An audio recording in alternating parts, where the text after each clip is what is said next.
Hai, selamat datang ke NY Channel, Motivasi Sihat. Di sini kita sembang santai pasal kesihatan mental dan fizikal.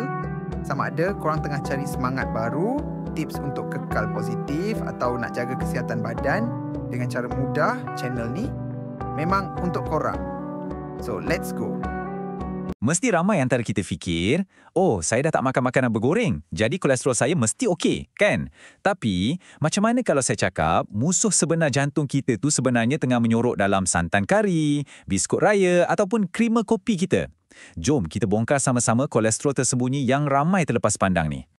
Cuba kita fikir sekejap, makanan yang paling kita suka, yang selalu kita teringat-ingat tu, adakah ia kawan baik atau sebenarnya musuh dalam selimut untuk jantung kita? Jawapannya mungkin akan mengejutkan anda. Okey, kita mulakan dengan sarapan kebangsaan kita, nasi lemak. Memang sedap, tak dinafikan. Tapi, jom kita bedah siasat sikit. Nasi tu dimasak dengan santan pekat. Sambal ditumis dengan minyak, lauknya pula selalunya digoreng. Gabungan ni walaupun lazat, menjadikannya satu bom lemak tepu. Inilah jenis lemak yang badan kita akan tukar jadi kolesterol jahat. Itu baru sarapan. Belum lagi kita cerita pasal minum petang. Donat yang gebu, biskut yang rangup, atau pastry berlapis yang nampak menyelerakan ni, kebanyakannya mengandungi lemak trans. Tolong, ingat nama ni baik-baik sebab ia adalah jenis lemak paling bahaya. Bukan saja dia naikkan kolesterol jahat, tapi dia juga turunkan kolesterol baik kita. Jadi, macam mana semua ni berfungsi dalam badan kita? Senang cerita, bayangkan dalam badan kita ni ada satu drama. Ada watak hero dan ada watak jahat. Jom kita kenal siapa hero dan siapa penjahat dalam cerita kesihatan jantung kita ni. Okey. Ini cara paling mudah nak faham. Bayangkan salur darah kita ni macam lebuh raya. LDL, si kolesterol jahat ni, dia macam lori sampah yang tak bertanggungjawab. Dia suka cicirkan sampah kolesterol merata-rata sampai lebuh raya kita jadi sesak dan tersumbat. Manakala HDL, si kolesterol baik ni pula, dia adalah kru pembersihan yang cekap. Dia datang, kutip semua sampah tu dan pastikan lebuh raya kita sentiasa lancar. Jom kita zoom in pada si penjahat utama, LDL. Bila paras dia terlalu tinggi dalam badan, dia akan mula melekat dekat dinding arteri kita. Sikit demi sikit, dia akan membina plak yang keras dan lama-kelamaan, salur darah kita jadi sempit. Inilah punca utama serangan jantung dan strok. Dan inilah hero kita, HDL, si kolesterol baik. Dia bertindak macam kru pembersih yang kita cakap tadi. Dia akan kutip kolesterol jahat yang bersepah tu dan hantar balik ke hati untuk dibuang. Sebab itulah kita nak paras HDL ni sentiasa tinggi. Lagi tinggi, lagi bagus untuk jantung kita. Okey, selain LDL dan HDL, ada satu lagi watak yang kita kena perhatikan. Triglycerida. Ini adalah sejenis lemak lain dalam darah kita. Bila kita makan kalori lebih daripada yang badan perlukan, terutamanya daripada makanan manis dan alkohol, badan kita akan tukar kalori ekstra tu jadi triglycerida. Baiklah, sekarang kita dah kenal semua watak-wataknya. Dah tiba masanya untuk kita jadi detektif dan bongkar dalang sebenar. Makanan-makanan yang secara senyap menaikkan si penjahat LDL dalam badan kita.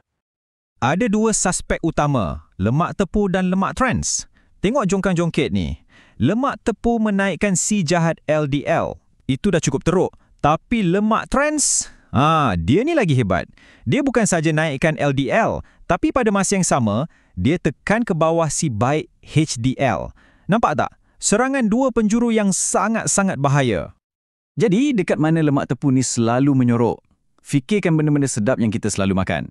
Daging merah yang berlemak, kulit ayam goreng yang rangup, keju, mentega, dan santan pekat dalam kari atau rendang kita. Semua ni adalah sumber utama dia. Lemak trans pula boleh digelar raja makanan proses. Kentang goreng, ayam goreng segera, donat, biskut dalam paket dan margarin yang keras tu. Selalunya semua ni dibuat dengan minyak terhidrogenasi separa, satu bahan yang direka untuk buat makanan tahan lebih lama. Tapi malangnya, ia sangat memudaratkan jantung kita. Okey, cukuplah dengan senarai penjahat. Berita baiknya, kita ada skuad wira yang boleh lawan balik. Mari kita kumpulkan pasukan makanan hebat yang boleh bantu bersihkan arteri kita. Inilah jenis lemak yang kita nak jadi kawan baik kita, lemak baik. Ada dua jenis utama, mono tidak tepu dan poli tidak tepu. Macam yang anda boleh nampak dalam jadual ni, lemak-lemak ni bukan saja tolong turunkan kolesterol jahat, malah ada yang boleh tingkatkan kolesterol baik kita. Memang win-win. Wira pertama kita, makanan yang kaya dengan lemak mono tidak tepuk. Kita tengah bercakap tentang avocado yang berkrim, kacang badam dan walnut serta minyak zaitun. Tambah makanan ini dalam diet anda adalah cara paling sedap untuk lindungi arteri. Seterusnya, kita tengok pula kuasa omega 3. Ikan berlemak macam salmon, sardin dan ikan kembung adalah sumber terbaik. Asid lemak ni memang pakar dalam menurunkan paras trigliserida, satu lagi lemak berbahaya dalam darah kita. Tahu senarai makanan baik dan buruk tu satu hal, tapi nak amalkan dalam kehidupan seharian itu cerita lain. Jadi macam mana kita nak tukar pengetahuan ni jadi tindakan? Jom kita tengok beberapa strategi yang bijak dan mudah. Ini dia, 4 langkah mudah yang sangat berkesan. Pertama, baca label untuk tahu apa yang anda makan. Kedua, tambah serat untuk ikat kolesterol tu. Ketiga, masak dengan cara yang lebih sihat macam panggang atau kukus. Dan akhir sekali, kurangkan gula. 4 tabiat mudah ni, kalau diamalkan, impaknya besar. Jangan pandang remeh panel maklumat pemakanan ni.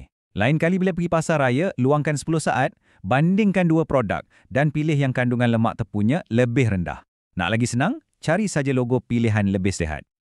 Okey, ini satu tips penting. Kadang-kadang, label depan tulis besar-besar, Sifa lemak trans. Tapi jangan terus percaya. Sebenarnya, peraturan membenarkan produk di label macam tu kalau kandungannya kurang daripada 0.5 gram setiap hidangan.